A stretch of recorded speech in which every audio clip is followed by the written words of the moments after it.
here in Mark 9:1, Jesus said some amazing words. और यहाँ मरकुस 9:1 में यीशु ने कुछ अद्भुत वचन कहे To people who were standing there in front of him. ऐसे लोगों को जो उसके सामने वहाँ खड़े थे.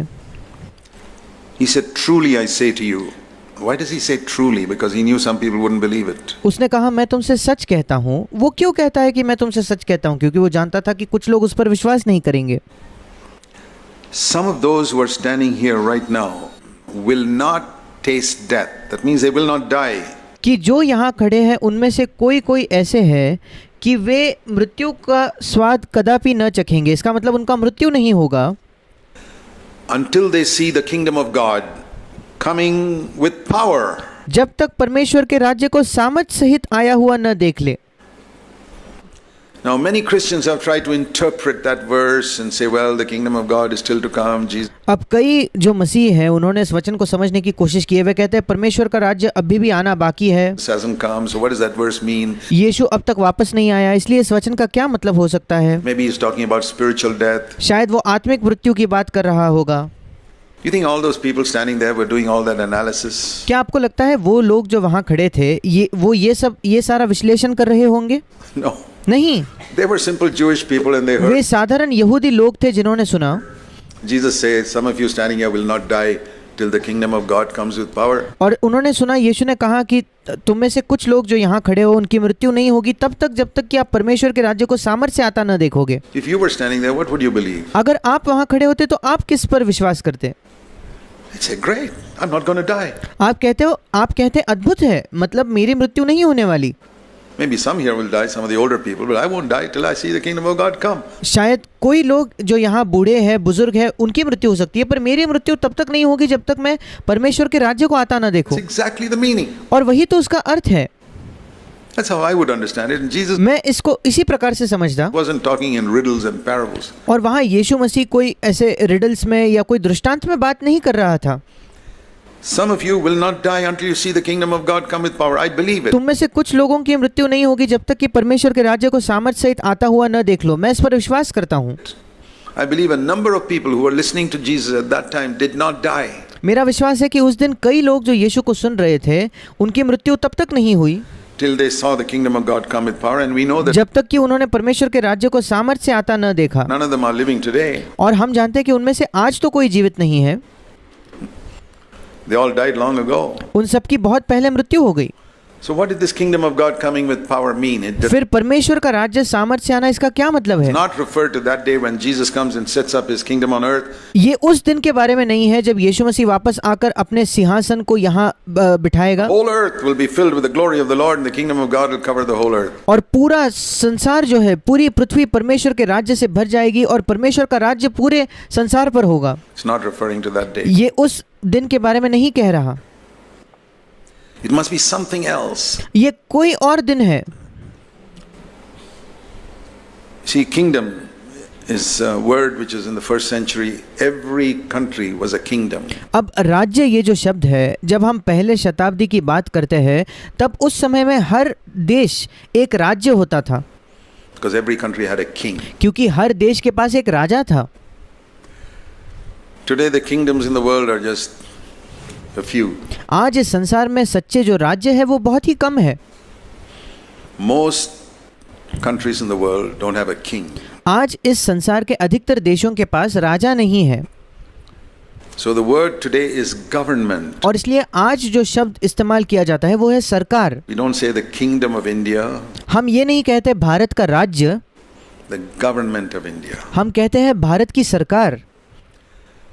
So it is the government of God. और इसलिए उसका मतलब है परमेश्वर की सरकार. When the Bible says seek the kingdom of God first. जब बाइबल हमें बताती है कि पहले हमें परमेश्वर के राज्य की खोज करनी है.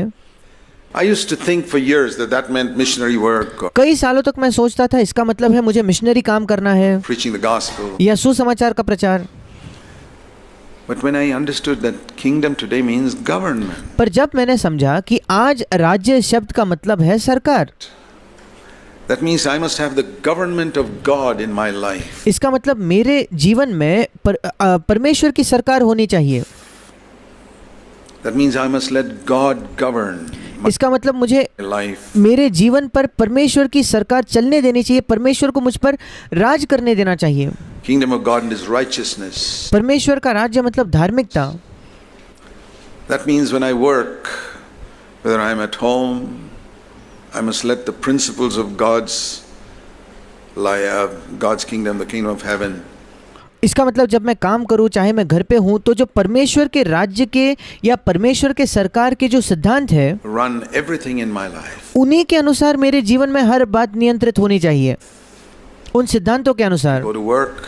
अगर आप काम पे जाते हो, In the midst of so many unbelievers in your office or factory, आपके ऑफिस या आपके दफ्तर या आपके फैक्ट्री में जहाँ कई अविश्वासी है, you are under the government of God. आप परमेश्वर की सरकार के अधीन हो।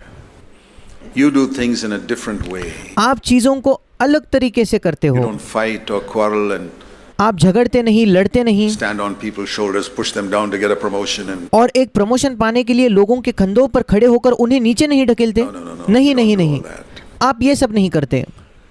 You live by the principles of God's kingdom. You're आप परमेश्वर के राज्य के सिद्धांतों के अनुसार जीते हो। upright. You आप बिल्कुल सीधे हो, won't tell lies. आप झूठ नहीं कहोगे, You won't cheat. आप धोखा नहीं दोगे, You won't try to make money in wrong ways. आप गलत तरीकों से पैसा नहीं कमाना चाहोगे, कमाने की कोशिश न करोगे। You don't have any black money. आपके पास कोई काला धन नहीं है, Everything is white. सब कुछ सफेद है। You're upright. आप बिल्कुल सीधे, बिल्कुल खरे हो। You're clear about everything in your life. आपके जीवन में सारी बातों में आप बहुत साफ हो, Because God is ruling and controlling you. And not only क्योंकि परमेश्वर आप में नियंत्रण कर रहा है, आप पर राज कर रहा है, outwardly, but even in your thoughts. और केवल बाहरी तौर पर नहीं, पर आपके विचारों में भी। This is the government of God. When it says the ये परमेश्वर की सरकार है, government of God coming with power, और जब यहाँ लिखा है परमेश्वर की सरकार सामर्थ्य से आने के विषय में, and when I hear that word power, और जब मैं सामर्थ्य इस शब्द को सुनता हूँ, I'm reminded of Acts 1. मुझे प्रेरितों 1 की याद आती है। Power. सामर्थ्य।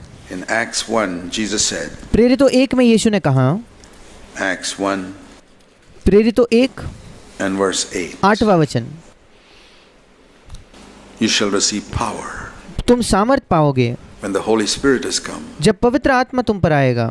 And earlier than that, after the resurrection, और उससे भी पहले ऐसा लिखा है कि पुनरुत्थान के बाद, Acts 1 प्रेरितों verse 3, प्रेरितों 1 इसके 3रे वचन में, he presented himself alive after his suffering on the cross. क्रूस की पीड़ा सहने के बाद वो उनको अपने आप को जीवित दिखाता रहा By many convincing proofs, कई पक्के प्रमाणों के द्वारा, and appeared to his disciples for 40 days. और अपने शिष्यों को 40 दिन तक वो दिखाई देता रहा। And what did he speak in those 40 days? और उन 40 दिनों में वो किन विषयों पर बात करता था? The government of God. परमेश्वर की सरकार, That was his subject. वही उसका विषय था। 40 days 40 दिनों तक telling them about the kingdom or the government of God. परमेश्वर के राज्य, परमेश्वर की सरकार के बारे में वो उन्हें बताता था। And then he said, और फिर उसने कहा, now that I've told you for 40 days about the government of God, अब जब मैंने 40 दिनों तक तुम्हें परमेश्वर की सरकार के बारे में बताया है, don't leave Jerusalem. अब यरूशलेम छोड़ के मत जाओ। Wait for what the Father has promised. What is that? The जो पिता ने तुम्हें वायदा दिया है, उसकी बात जो उसका इंतजार करो। वो क्या है? power. सामर्थ। Verse 8. 8वां That will वचन, come upon you. The वो सामर्थ तुम पर आएगा। kingdom of God coming with power. परमेश्वर का राज्य सामर्थ से आता हुआ। So you see the connection. और इसलिए आप यहाँ इस संबंध को देख पाते हो। So the kingdom of God came with power onto this earth और परमेश्वर का राज्य इसलिए सामर्थ से इस पृथ्वी पर आया on the day of Pentecost, पेंतिकोस्त के दिन, when the Holy Spirit filled those 120 waiting people. और जब पवित्र आत्मा ने उन 120 इंतजार कर रहे लोगों को भर दिया। And the external manifestations of wind and fire were only a little indication of और जो बाहरी प्रतीक थे, जो हवा चल रही थी, जो आग के जीभे थी, something that was happening in the वे बस इसका प्रतीक थे कि उनके अंदर क्या hearts of these 120. उनके हृदय में क्या हो रहा था, इन 120 लोगों के हृदय में क्या हो रहा था। The government of God came upon them. All परमेश्वर की सरकार उनके बीच में उन पर आ गई थी। their differences and fighting with each other disappeared. उनके सारे जो मतभेद थे, उनके सारे जो लड़ाइयाँ थी, वे सब गायब हो गई। They were like 120 pieces of iron, वे 120 लोहे के टुकड़ों समान थे।